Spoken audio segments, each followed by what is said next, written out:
Welcome to the Wellness on Tap podcast with your host, Dr. Debs Eastwood.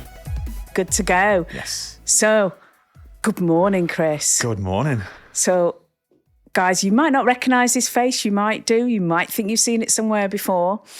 If you're having that thought, you're not wrong.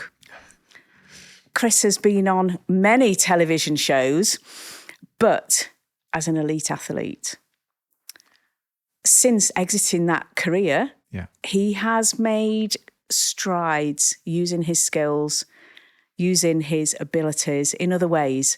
So I'm not certain exactly what the best way is to introduce you. How would you say nowadays? How would I say nowadays? Just a little lad from South Shields who's overachieved, Oh, maybe. bless you. No, I get introduced onto shows and various bits and pieces as double Olympian, former double Commonwealth champion, which sounds great, but often when I look back, it feels really strange, like it was somebody else's life. But I remember the chapter from the inside was very mundane and boring. Staring at a black line on the bottom of the pool and having to go through all that stuff. But yeah, as a former swimmer, I look back and I feel really proud. I feel really proud of like the last 15, 16 years of what I've actually transformed into businesses and various ventures. So yeah. Excellent. So that was an okay intro, was it? Yeah, You're happy with perfect. that? Oh, good. Excellent. Welcome. Thank you. It's so nice to have you here. So can we go right back? When did you realise that swimming was going to be a major part of your life? Oh, good question. Do you know, I think I have to go right back to 1988, watching the Olympics on TV. It was, I was watching Adrian Morehouse. I watched Greg Louganis. I watched so many different sports, and it was the swimming which captured us. It really grabbed my attention. And I remember kind of turning to family members and saying, that's what I want to do. I want to go to the Olympics. And, I'm from South Shields and it's not littered with Olympians walking around everywhere. But actually, I wanted to be one of the first. I really loved that idea. Yeah. And when I looked around, I couldn't really see much other than the steps in front of us, which were, join a swimming club. First and foremost, get started, get cracking. So obviously did.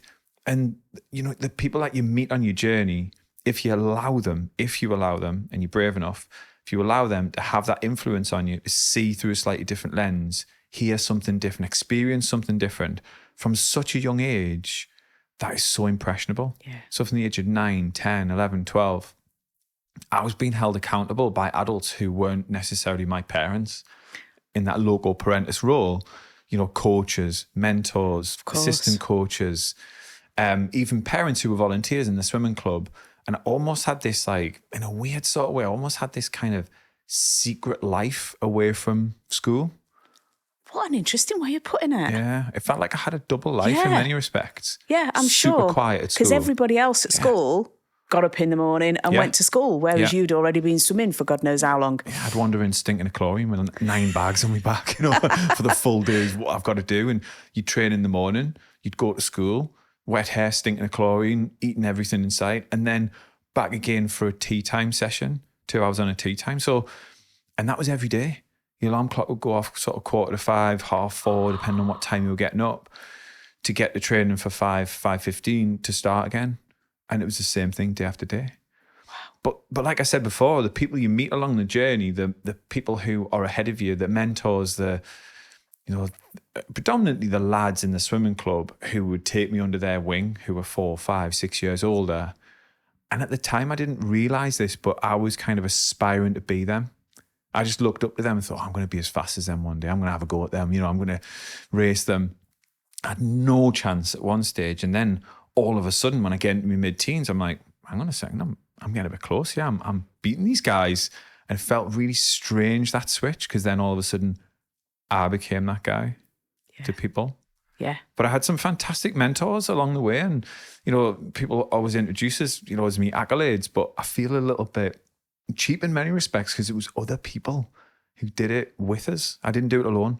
I might have been the face of the performance, but there was so many people behind the scenes, parents, grandparents, friends, family, mentors, coaches. Yeah. I couldn't do it alone. All about the team. It certainly is. It is.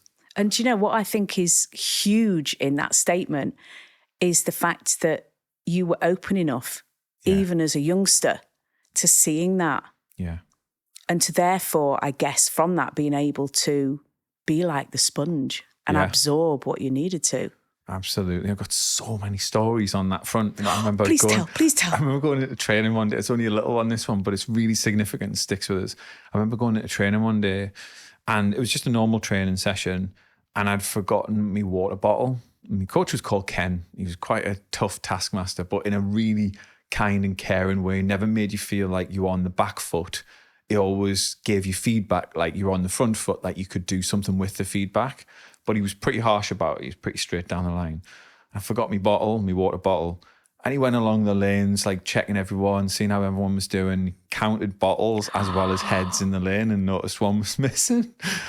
And he was like, Cookie, obviously my nickname, Cookie, where's your water bottle? And as quick as anything, I went, oh, my mum didn't put it in my bag, coach. Oh my God, wrong answer. And he got me out, hop out, and just went through us. But in a really kind of, like I say, in a kind way. He was being kind. He just probably wasn't being nice because there's a difference. Yes, there is. And if you want to get to the top, you have to realize the difference and you have to realize when people are truly in your camp. So from the age of like 12, 13, 14, you're learning that on a regular basis, a drip, drip all the time. You know, when I get asked, a lot of people say, how did you develop that mindset? There wasn't a one moment.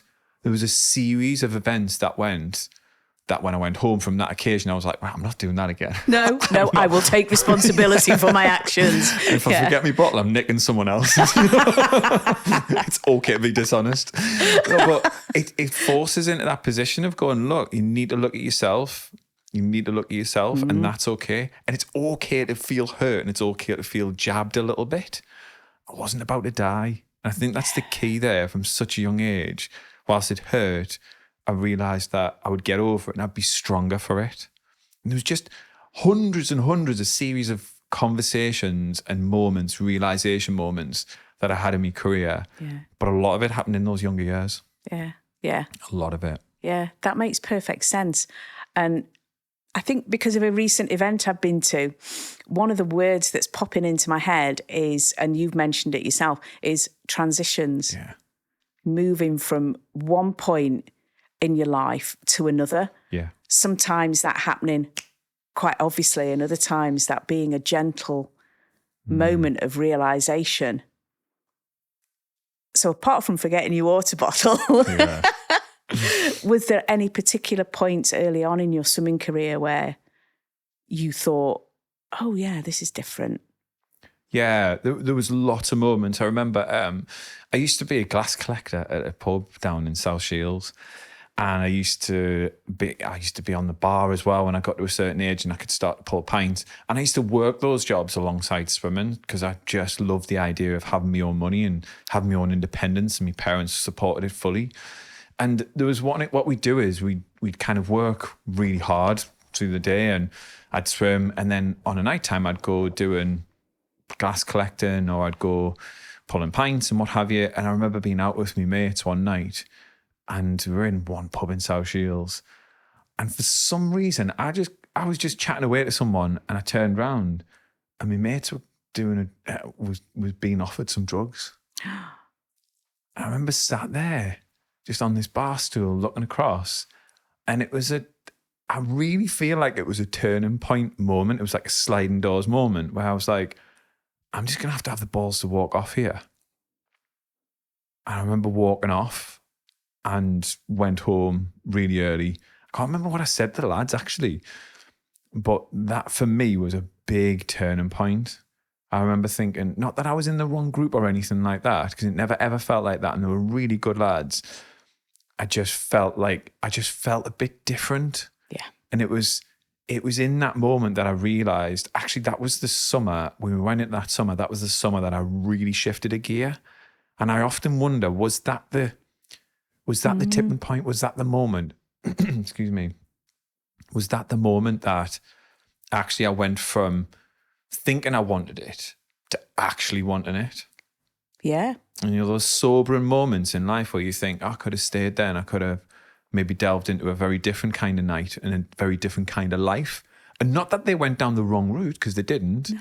But I often wonder in that moment that, should I stay or should I just make my excuses and go? Like the Clash song, isn't it? Yeah, should I stay or should I go? Yeah. But I agree with you, actually. I think that's a really good point, in that it was just a moment in time where in your mind you had to make a decision, didn't you? Yeah.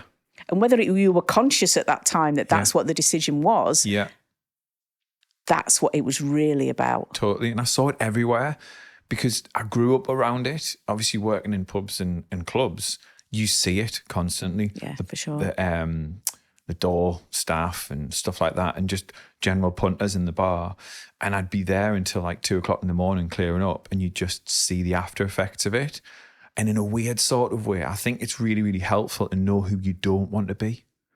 And I say this to my kids all the time, if you go through an experience in life where you realize that you don't want to be something, that's just as valuable as knowing what you do want to be. Yeah. And yes, it can feel a little bit like I'm trying to get away from something. But again, I don't think there's a positive or negative there, as long as you fulfill what you feel inside your heart in that moment in time. So for me, when I look back at that moment, it was a turning point. One kind of buried into me story that I don't really share very often. But when I do share it, it always feels like a more significant moment than it actually was, because all I did was walk off. Yeah. But it still feels quite significant. And I think you are totally right. Yeah. You can see the deeper significance of that, can't you? Yeah, totally. Wonderful. So did that make a change? How did that make a change? Was it, did you get faster? Did you get better? Did you change anything else that you were doing? And I've just noticed there's a ladybird crawling about there. So if anybody notices me looking distractedly, I'm watching this cute little ladybird. What a little gift. Wonderful gift. The last shoot I was on Debs, there was ladybirds all over the living room. And I've brought them back here. You clearly have, yes. Stowed away in your bags. Yeah. To answer your question on that, did anything change? I think just that extra bit of energy that I knew I was going in a direction. Yeah. And now all of myself was going there. From that point onwards, I started to reduce the amount of work I did in the pubs and clubs, not as a direct consequence of that moment, just because I was now moving in a different direction. I then I moved to the City of Newcastle Swimming Club. So I moved from South Shields to Newcastle, where just my life completely opened up. I met my wife there. We got together really in 1998. Then just the version of events that happened, I started working alongside world-class athletes. I remember walking into the pool for the first time, and the City of Newcastle Swimming Club at the time, it was a really old pool in Newcastle, an old Victorian pool. And there was two pools side by side, separated by a wall. So you had a 25-yard pool, which is a little bit shorter than a 25-metre pool, and then the 25-metre pool next door. The public generally used that. But as you walked into the building, there was international flags from all different countries hanging where the ceiling meets the wall. Wherever you went around the building, there was hundreds of these flags everywhere. And the concept was, basically, it was the City of Newcastle Swimming Club's Hall of Fame. So what they would do is, if you became a Great Britain athlete, so if you made the Great Britain team and you went to represent Great Britain in Italy at an Italian meet somewhere, they would take down the Italian flag and stitch your name into it. How cool. That's amazing. These were I love everywhere. that. And it went right back to the 1960s or 70s. So by the time I tipped up in the late 90s, early 2000s, there was loads of names all the way around, and some of those swimmers still there, but some of them would talk about like old folklore stories of such and such. But there was two main flags right at the end of the pool, the Commonwealth Games flag and the Olympic flag. And there was very few names on those flags. Ooh. And session after session, I remember walking in just thinking, I want my name on those flags. Session after session, I would visualize my name on it. I visualised my name predominantly on the Olympic one, because when we rested at the end of the lane waiting for the next repeat, I'd kind of look up and just see my name on it. It was amazing. Wonderful. And then to see it on there twice just it blows my mind, to think that Because I was a bit of an also-ran as a kid. I was never, oh, there's the next Olympian. Nobody ever pulled me at one side and went, you're amazing, you're going to fly, you're going to be this, you're going to be that. Yeah, people gave me some encouragement, but nobody ever pulled me at one side. Nobody of any significance or a Great Britain coach. So for me to eventually get there and stand there, kind of and turn around and take in the view, it's a bit surreal. Even now, like I mentioned before, it feels like someone else's story in many respects, because for me, it was very mundane. It was you turn up, you do the work, and then when the lights, camera, action come on, that's the Olympics, the switch of the lights, you go and show the world what you've been working on. Yeah. That was my mantra. Go show the world what you've been beavering away working on. You've got to wait a long time for those moments. Absolutely. A long time. Absolutely, 100%. But it's like the mundane with that little bit of star in your eye. I like that. Yeah. Yeah. I can just see it as that. I can just imagine you that like looking at going, after you've done put your best effort in. Yeah. And then looking up and going, this is what it's for. Well, there was times I looked up there and thought, is this just a pipe dream? I mean, you could lose by 100th of a second. I watched people turn up to the Olympic trials after trials. There was always somebody who made it, or one or two people who made the Olympic team who were never in the running. There was always a shocker, which is lovely to see. And there's also the other side. Mm-hmm. People who walk down the pool side haven't qualified or got the qualifying time, but haven't got the qualifying position. So they're good enough to go, but there's people selected ahead of them, so they won't go. Right. And it's just, it's one of the most phenomenal experiences going to a trials. Anyone will tell you. And you could be either side of that coin. Yeah. It must be nerve-wracking. Yeah, it's exciting. I never used to see it as nerves. I used to see it as exciting. That's I positive. used to really reframe it. Yeah. There was times when I would kind of tip into nerves, and I would take that as a signal of my subconscious telling me that I was missing something. Oh. I would take that as a nudge that I'd missed some sort of preparation. There was something in my subconscious saying, you're not ready. And I'll go back over my preparation and work out what it was, whether it was just didn't feel confident from the start off the blocks, whether it was my turns weren't working well, my fitness, my stamina, my strength. Something was telling me if I felt nervous, there's part of my preparation missing. And I use that in businesses now. I use that when we coach them, when I'm coaching people, when they say, oh, they feel nervous to get up and speak. I often say, what do you think's missing? What do you believe is missing? And you can kind of see them pause as though to say, missing, what do you mean? Mm. Because I put those two, excitement and nerves, on the same continuum. They come from the same place. Yeah. But actually, when you really delve deeper into it, I feel, and I might be wrong, nerves stem from a lack of preparation. So the gap in between the two is just scaffold, and that preparation works every time. That's simple. Yeah, that's a really nice way of looking at it as well. So somebody that just, maybe that suffers from anxiety could learn a lot from that as well. Yeah. To think about how they can actually structure something to help them going forwards. So I naively, because I don't know anything about that world, kind of thought that when you were going and training every day as a youngster, yes, of course, you'd have coaches and, you'd be working on your fitness outside of that as well. And you're, like you say, eating everything in sight. I wasn't aware that the amount of people you had around you, did that start quite early on? Well, yes and no. So you kind of share people in many respects. So there might be 40 swimmers in the pool. You share one coach, and maybe if you're lucky, you have an assistant coach. So you share that. And how swimming, or how it worked for me, was as I got further up the chain and higher up the squad and become more of a significant figure in that pile of 40 people, the coaches would then almost write the session based around you because you're their best chance, and everybody else drafts in behind that. I know there's probably coaches probably listening to this or watching this going, that's nonsense. But that's how it worked for me, was if I got into a position where I was the significant person in that team, in that group, chances are the coach would think about me and my performances, because that's where the best results are going to come from. Yeah. And I watched that happen organically from such a young age and thought, right, that's how it works. I'm not going to fight the system. I'm going to go with it. And I'm going to make myself that person so that the sessions get written for me, give or take. Yeah. And then that's exactly how it worked. So then as you're making your way up through it, the different new levels bring new devils, don't they? You know, you reach a certain stage and you get more challenges. But with that, more people start to step in and help you. So I started to get a strength and conditioning coach. Never had one before. It was just a plan written on the back of a fag packet and then I'd go and do it. Yeah. And then now all of a sudden I had a structured plan. I had access to a nutritionist. I had access to a biomechanist. Then the next level was I could do that at a GB level. It wasn't just regional. So I could go and tap into national coaches and people who were almost world-renowned in their field. And then I could tap into funding to help me go abroad and do it. So I would often challenge myself by going and joining a completely different stroke camp because I was a breaststroke swimmer. I'd go and challenge myself on a freestyle camp just to boost my fitness. So I'd go to Australia for 6 weeks with a team, do something completely different, way outside my comfort zone, right at the back of the pack. And that method worked for me.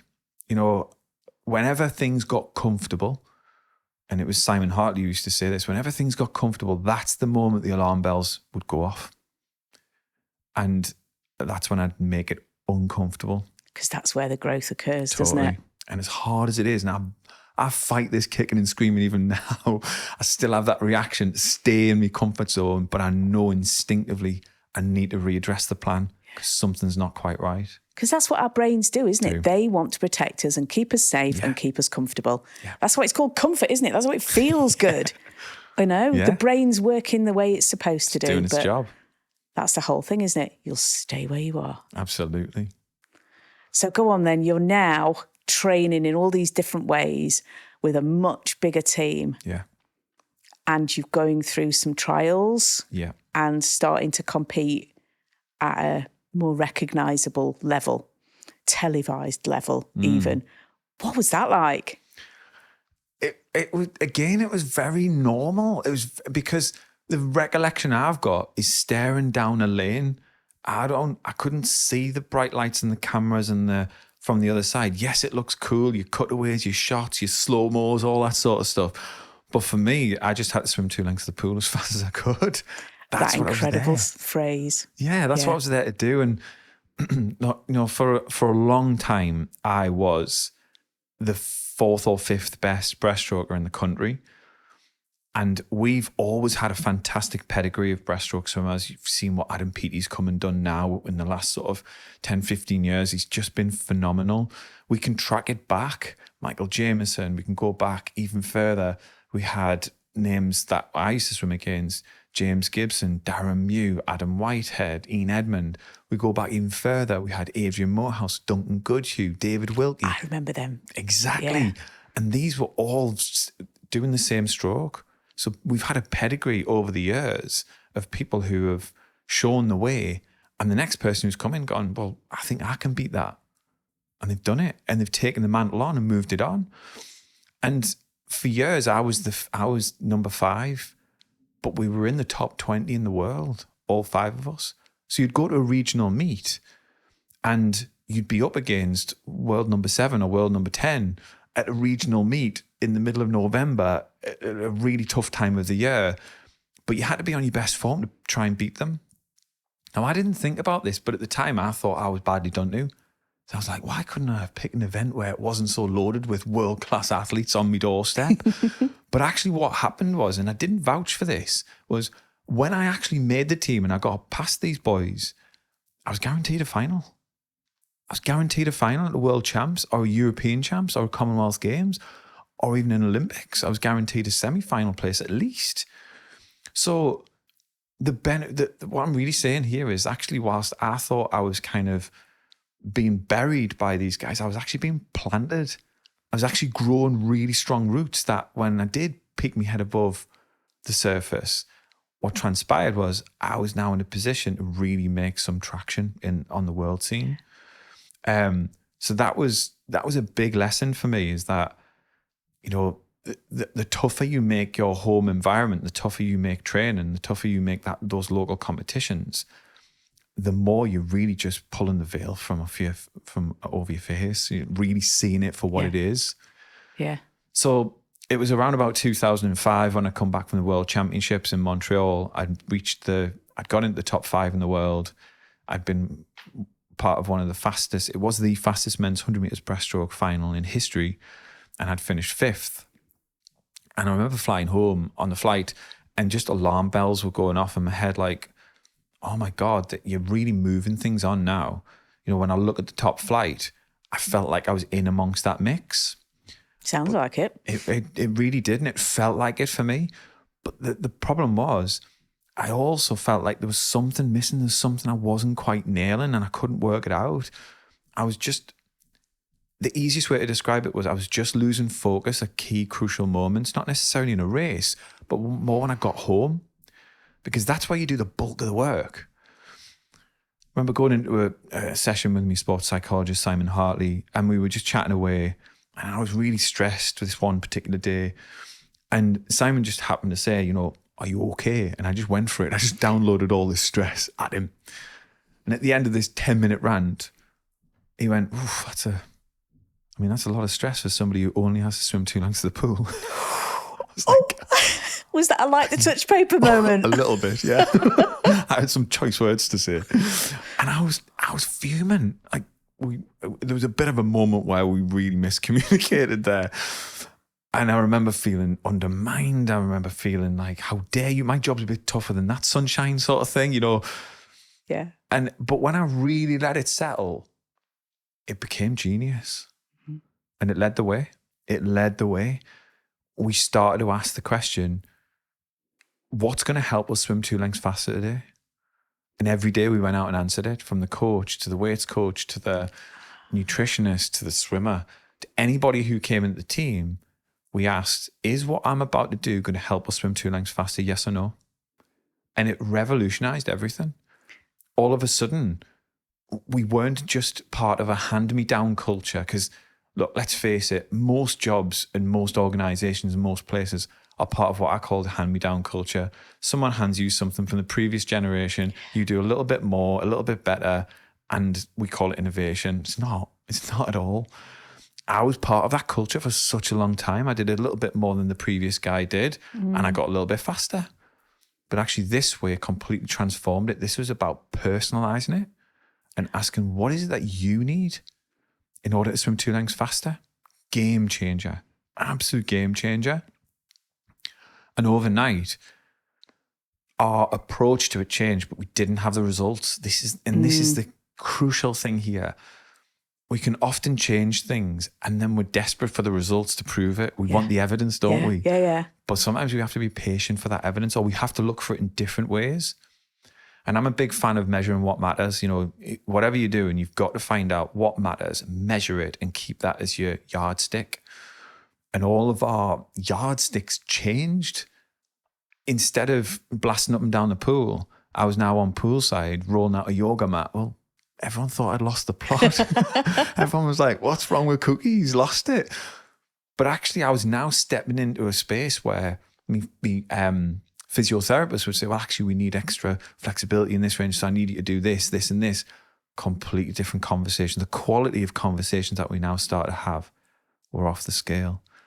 And we lived by that. And I still peddle that message really strong now. You know, I talk on stages around the world now, which is phenomenal to think. I thought my story would last a year maximum.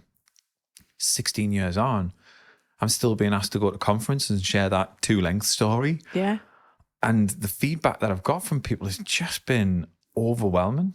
It's been overwhelming because whilst that happened for me in 2005, 2006, and I had some evidence, and that's what I share on stage, the message is timeless. And that's what's come through really strong. It's not about what happened in 2006. It was about uncovering a blueprint, and a blueprint that teams have now started taking away, and they ask themselves, what's our 2 lengths? They even put it above their door when they're having a meeting and all sorts. Wow. It has been phenomenal. So that was a difficult phrase to hear when Simon first dropped it. God, was it ever. God, was it ever. But it's become a phenomenon. It has. Look, the key stage was I went from, look, everyone's got an ego, but this turned into a super ego for me. And I was really protecting it and fighting against it. And I'd had like 16 years of doing it a certain way. That's a long time to do something a certain way. Isn't it? I now needed to move and mature. That's what and as icky as that sounded, I just needed to mature, step away from it, step out of it, not take it personally. And that was one of my biggest challenges. But boy, I'm so glad I took it on. It's changed my life. So when you started to embrace that then, and even though the changes you were seeing were really, really small initially, it is an accumulation of small changes, surely, that can result in a better performance. It is. I think that another hard bit was because I was in the top 10 in the world at the time, people were saying, well, you don't need to change, you're in the top 10. And there was a moment where I was like, yeah, you're right, actually. But the niggle was still there. And that's the difference is, and good people were just looking out for us and they were saying, look, you don't need to change. Why are you changing it now? You're on the right trajectory. But it was never, for me, it was never about the medals. Yes, Olympic gold was right in my heart. Of course. But the big thing for me was being able to look back and say I did everything I could and I'm satisfied with what I'd turned over and what I'd done. And I feel really lucky that I'm able to leave the sport behind looking back and saying that without a medal, because it was hard leaving without an Olympic medal, one of the hardest things. But that moment after my career, when I looked back, it was about 3 years after, and it had subsided, I looked back and thought, I'm really proud of that. You know, what would that 9-year-old Chris say when he was watching the Olympics? What would he say if you were to meet him and say, you went to 2 Olympic Games, you had a really good crack, you got an Olympic final, you got medals from Worlds, Europeans, Commonwealths. What would he say to you? And it was that moment that I realised that actually that 2 lengths of the pool phrase really kicked in, because I was able to then answer those questions. If anything, I could have done it a bit sooner. You know, it took me 16 years to realise that was my job. A little bit embarrassing. But we live and learn. Absolutely. But you've taken that phrase on now, haven't you? Yeah. Yeah. Was that, again, transition? I'm not suggesting that finishing swimming, which I'm sure you still go swimming. I don't. Don't you? No, I haven't swum since. Wow. Not a stitch. Not a stitch. I've barely done a length. It's bad, isn't it? Wow, that's blown my mind. Just decided to move on. Look, I'm an all or nothing character. Right. I'm an all or nothing character. I'm all in or all out. I can't do half measures. And I know that about myself now, so I don't fight it. No, fair enough. I don't argue with it. I turn down opportunities where there is a bit of a 1 foot in the camp, 1 foot out. I'm like, oh, no, thanks. It sounds fantastic, just not for me. And there has been moments where I thought, am I making the right choice? But no, I definitely am, because I know the type of person I am now. Yeah. I'm confident with that. That's brilliant. But that phrase, so you made a reasonably abrupt end then, by the sounds of things, Full to your stop. swimming career. Yeah. What next? Was there a sort of a what now kind of moment, or was it easy to see where you were going? It wasn't easy. There was not much talk about transitioning out of sport back then. There was a little bit of help on the periphery. I remember walking back onto poolside, and a couple of months after the Olympics, last race was an Olympic final alongside Michael Phelps, was 2 lanes away winning his 8th gold medal. You know, it was just the most incredible moment, but I'd left empty-handed, and that was hard. For me, I left and I'd failed. There was no it was very much a pass or fail, and I had failed. I now know that's very different now, looking back. I just needed to look at it in a different way, but I wasn't ready. I was still emotive. I was still reactive. I needed to be more responsive, and that took time. And in that period of time, and there was a 3-year period of time where I was in free fall. There's no way of describing it other than that. I was in free fall, emotionally, mentally, not necessarily physically. You know, I was in still pretty good shape. I'd go to the gym, but I just didn't want to touch a pool again. And it was really difficult. It was really difficult. I remember just during that 3 years, there was one day I was walking down Northumberland Street in Newcastle. It's a famous street in Newcastle where all the main shops are. And I was just walking from one end of town to the other, just doing some menial tasks. And it almost felt like, and I've got this really strange recollection, it almost felt like I was watching myself from behind walking up the street. It's the most bizarre thing. Just for a couple of seconds and everything slowed down and I couldn't hear anything. There was no noise at all. And I realized in that moment that I'd reached my rock bottom. I believe everyone's got their own version of rock bottom. Mine was a really strange feeling. And I almost felt like I was like outside of my body. It was bizarre. That was what I thought when you were saying it. Honestly, it was crazy.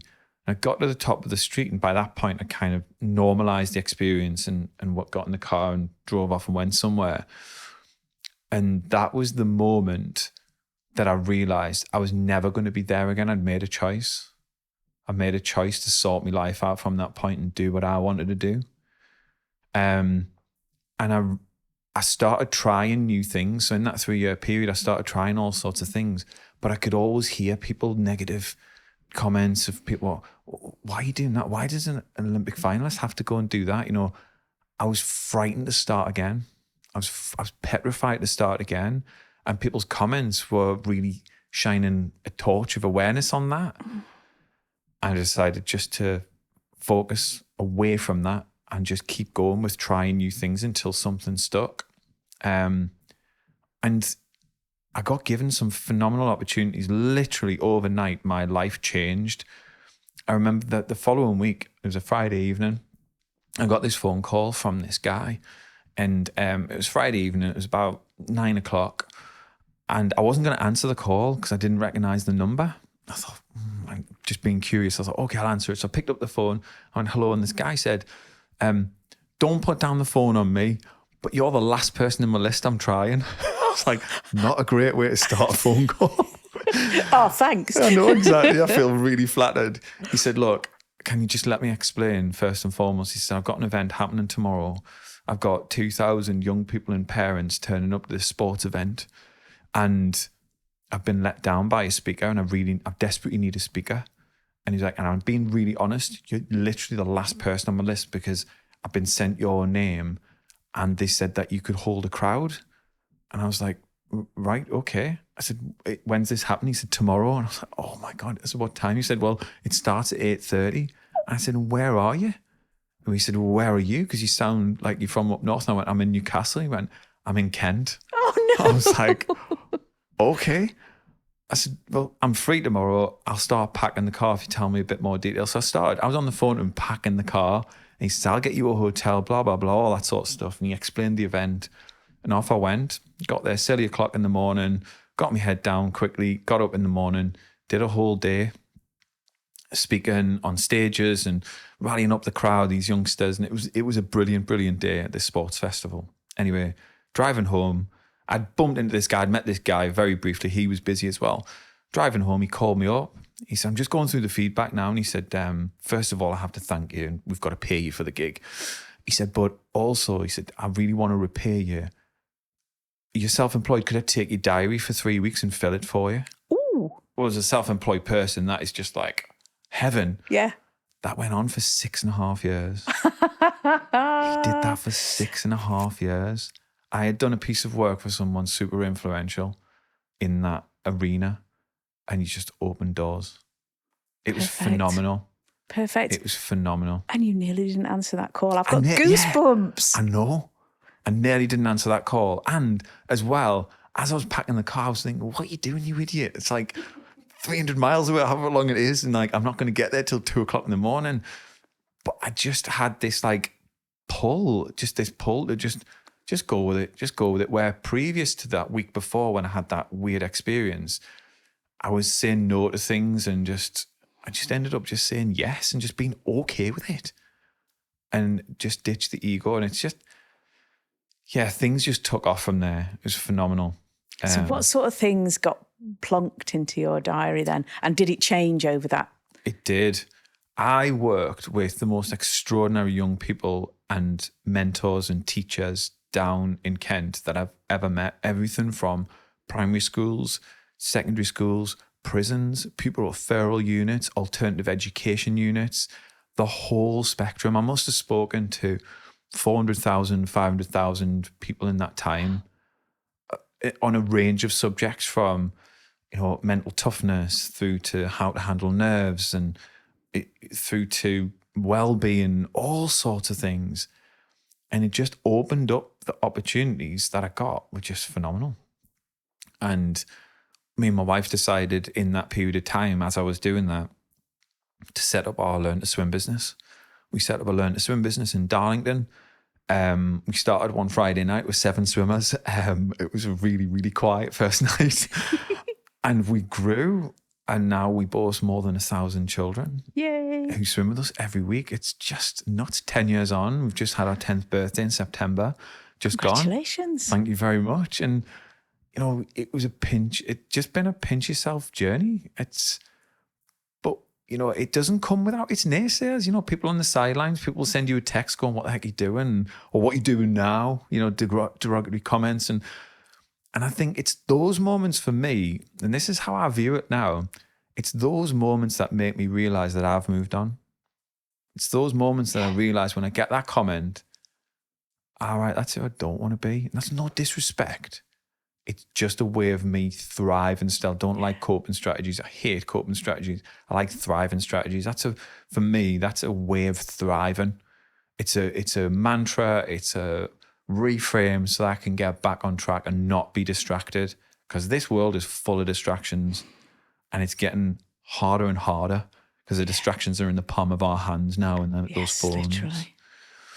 So yeah, to go from those 3 years, I just feel super grateful that now I'm in a place where I can look back and I can use that period of time for the good. And I'm a big believer in that. So there was a lot of commuting in those early days then down to Kent. I thought the swimming days were brutal. I used to get up at 3:15 on a Monday morning, drive down to Kent to start a school assembly at 8:30. And I did it, and I was never late. That's hardcore. 6.5 years, I was never late. I'd get back on a Friday night, wash my stuff, start again Monday. The good news, the good side, was that I used to get holidays like a teacher, which were awesome. And you've never had that before, had you? You've been training every day, wouldn't you? Never had it. So as soon as the holidays came around, I put my trotters up and relax. It's great. God, I'm not surprised. Yeah. Wow. Yeah. Wow. From nothing, lowest point, fill your diary for 3 weeks, lasted for 6.5 years. Unbelievable. What were some of the biggest stages that you were able to climb onto at that point? So I did like big theatres then when they would bring like lots of kind of young people from education together. That kind of spiraled out, and I did the Sage up in Newcastle, which is now the Glass House. I think there was 2,500 people in that audience, which was just like looking out into the audience thinking, whoa, can I do this? Did it, loved it, really enjoyed it. But I'm not a natural speaker. Debbie, I'm not a natural speaker. You know, I reluctantly did it because I was like, oh, look, these kids need someone to just give them the truth. And that's all I did it for. I just wanted to be a positive role model to get out there and just give them a bit of the truth. Like, look, you don't necessarily need to always come from money. I didn't. I grafted. Don't think that you can bypass hard work. It's got to be part of the journey. And you've got to find a way of loving it and falling in love with it and re-falling in love with it when you fall out of love with it. All those sorts of good messages, because I could see the way society was going and the way culture was going, which is you can get things if you just wish for it. Well, you've got to work for it as well. Of course you have, yeah. You've got to graft for it. And you should be really proud of that, because it's the person you become in the pursuit. That's the real gold. It's not the gold medal you get at the end. Yeah, that's great and it feels great and it's good for the ego. But the thing I'm the most proud of when I look back is the person I've become. It's the person I've become. And that for me that didn't happen until after my career, till later down the line. And people can criticize, people can go, well, you didn't achieve this and you didn't achieve that. That does not faze me in the slightest. It's what's in here, isn't it? It's what's in your heart. It is. And what you can give out from that. Totally. I mean, when you were saying you weren't a natural speaker, yes, of course, it's one of the greatest fears we have as human beings, isn't it? But your story that you've been through may well have been quite mundane and boring, some parts of it for you, but for, most of the population, it's something that's sort of a bit mystical, a bit unusual, a bit, So people are always going to want to listen to that. And it's something that you can just talk about because it's your life, it's your story. Yeah. You're in flow. And I didn't feel it would like transcend. I thought it would stay local, but it hasn't. You know, I go travel around parts of Europe sharing that story in various different ways and forms, around the world online as well, which has just been a dream come true. And for me, speaking only forms a tiny part of the business, kind of just opens up opportunities to stand there, share what I'm about, and it seems to attract people who want that little bit more. So then I often do some coaching with those people and, you know, help them on their journey, which is wonderful. And again, you know, simple things that have just spun off. I know we joked before the podcast, before we started this, that I need to get a proper job one day. And I didn't say that, by the way, people. I did not say that.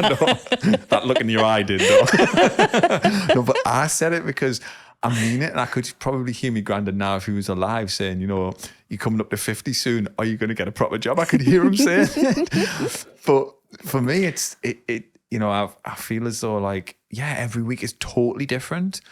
And there are times you speak to my wife, she'll tell a very different story. She'll say, you know, Chris has freak outs. I do have those freak out moments where I'm like, where am I going next? Yeah. Honestly, Debbie, somehow in some way, something just comes up.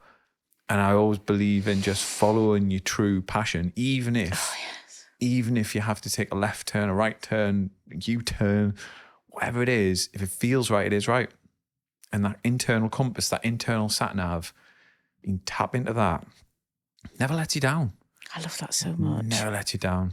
So many people are striving so hard to try and find their own internal, what's the plural of compasses? It's not compi, is it? Their internal compass. Yeah. And they can never find it, can they? No. You know, it's a bit shrouded, it's a bit misty. They might get a little hint of it. Yeah.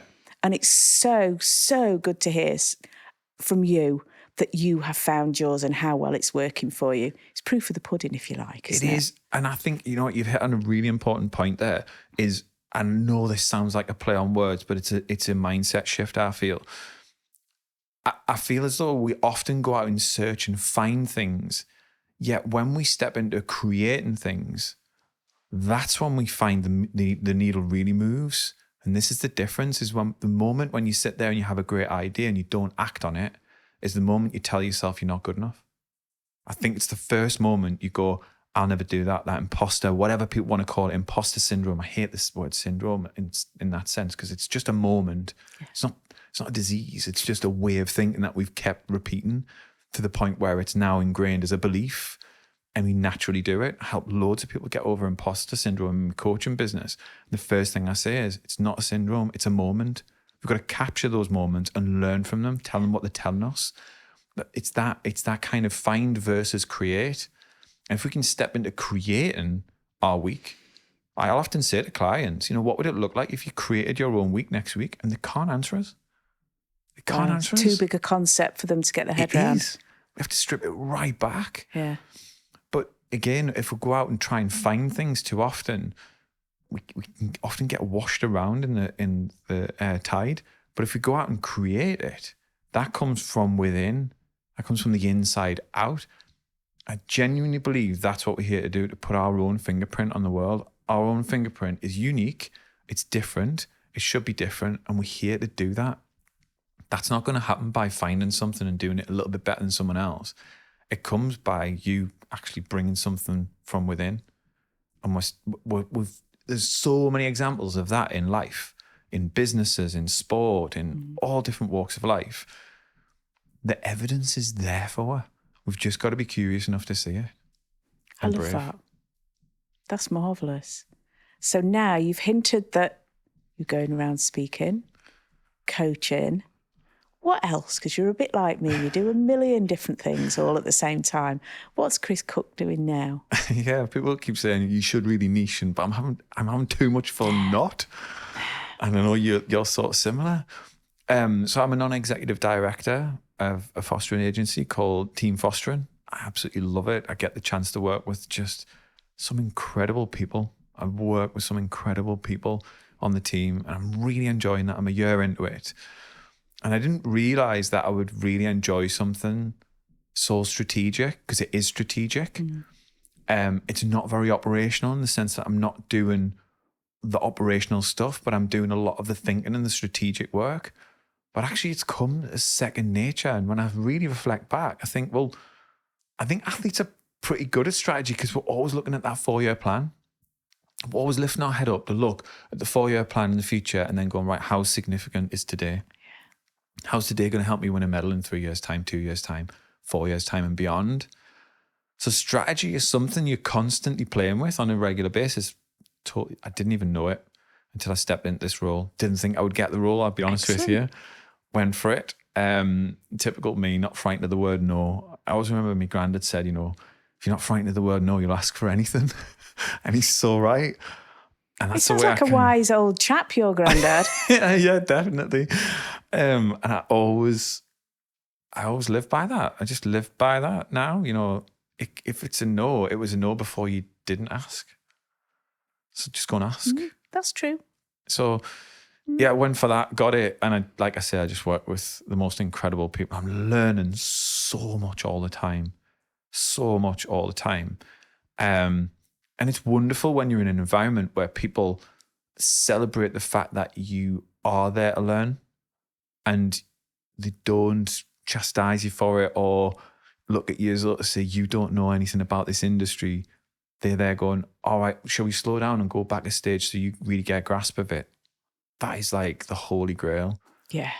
That's gold, isn't it? It is. And it allows me to be what I call is the dumb one in the room to ask the dumb questions. But it's those dumb down questions that are outside the industry that make people go, actually, that's a really good question. I don't think we've ever asked or answered that, because sometimes we're so close to our own thing that we don't get to see it. So I really get to see the value that I bring. And I think that's important as well, without getting big-headed. Just I see ideas and thoughts come to life. And that started with just a conversation that I might have put into the room. And I feel really proud of that. So we're doing that. I'm doing a lot of coaching, still doing speaking, still running the businesses. And yeah, I'm genuinely in the best place that I've ever been, if I'm being honest. That's wonderful. Yeah, it is, considering where I was 12, 13 years ago. Yeah. But again, like I said before, I know exactly what I don't want to be. And that's been so valuable. So valuable. Yeah. Yeah. I mean, I've done things that on paper look amazing. Yeah. But in here, there's nothing going on. I get what you mean. It's just not fulfilling me as a person. Yeah. And I used to feel quite selfish about that. I used to think, well, I should be really grateful. And I am. Don't get me wrong. I'm really grateful about it.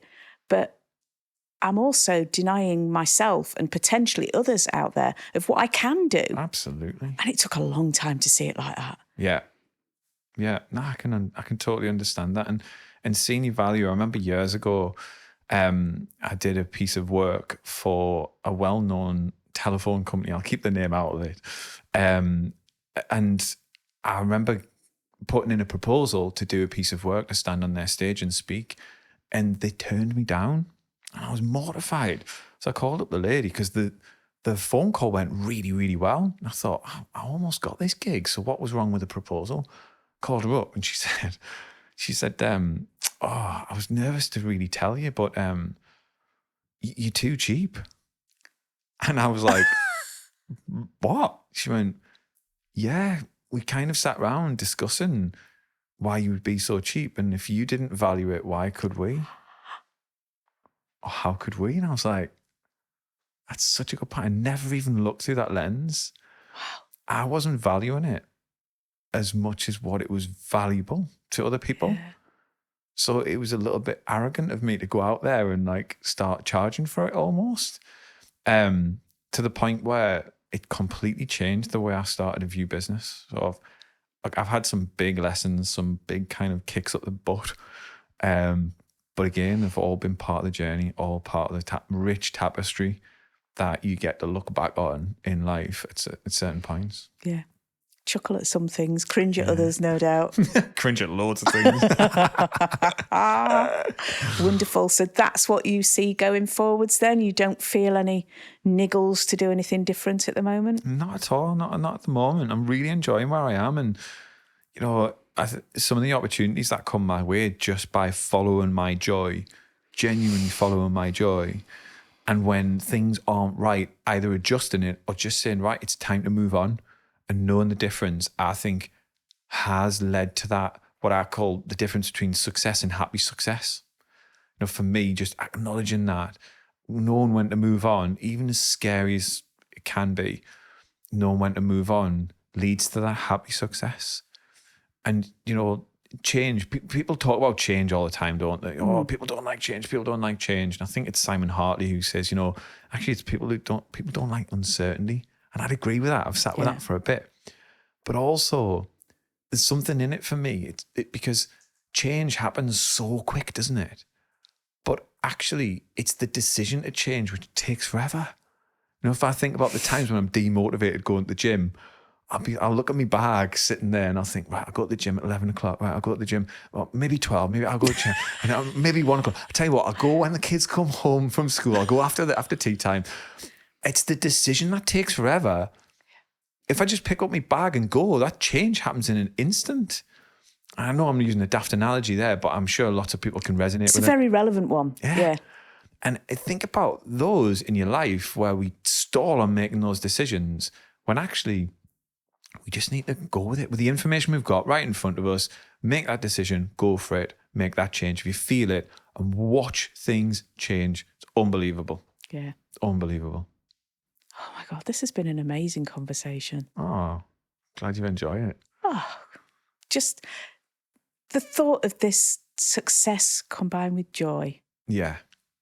Is really close to my heart. You know, I mean, I see a blue sky out there and I smile. I see nice, pretty clouds. And this can sound all woo-woo and ethereal, but it's about being grateful for what we've got. Yeah. And that brings joy, doesn't it? It does. It does. And I've struggled with that for a long time, you know, always wanting more. It's very much the athlete mindset. It can drive you, can motivate you. But again, in that period of time in my life, I learned that actually motivation should morph and change on a daily basis. And it can. The inspiration part was always the dizzy heights of the Olympics for me. But the motivation changed on a daily basis. Yeah. And it's okay to want to go out and change things just because you need the money. You know, there's been plenty of times that I've gone, shit, I'm going to have to go out and make some money here. Or I'm going to have to go and do something. That's been a motivating factor. Yeah. And not one that is my default, but a one that I've thought, do you know what, needs must. And it's motivated us to go and do something. And something good's come off the back of it, but it's not all the time. Yeah. But acknowledging that, I think that's what keeps my own well-being intact, is that I'm able to adapt. You know, we talk about resilience a lot, but actually, you know, what happens before resilience is being adaptable. Lisa Morrison, my business partner, she talks about this all the time. She talks about how, you know, actually if we're adaptable, resilience is the last tool in the kit box to drag out and use. And it's so true. Because if you're being resilient all the time, how damaging is that? How kind of energy draining is that all the time? No one can constantly be resilient, but we can be agile and adaptable. We can move. With the pace of change being so quick in our society now, I think it's the one tool people aren't talking about as much, and the one tool that I feel in our repertoire that we could really dial up and focus on. I think that's brilliant, and that is so true, isn't it? Yeah. I mean, resilience to me, even the word feels like you've got to be tense and strong and sort of like have this concrete or steel or something inside you all the time. You can't focus like that. No, not all the time. No. Not all, it's draining. Yeah. It's draining. Yeah. Yes, there's a time and a place. Yeah. You know, you find yourself in an awkward spot. Yep, there we go. Got to be resilient. Yeah. But move on. Exactly. Move on. So, this has been fab. I'm just buzzing. I'm just so happy. I've loved it. Thank you. Thank you so much for coming. And this work that you're on at the moment, I just wish you 100 million% success with it. Thank you. It sounds like such a fabulous cause, and I know people are going to benefit I from really what you're appreciate doing. that. Thank you so much. So, thank you, my darling.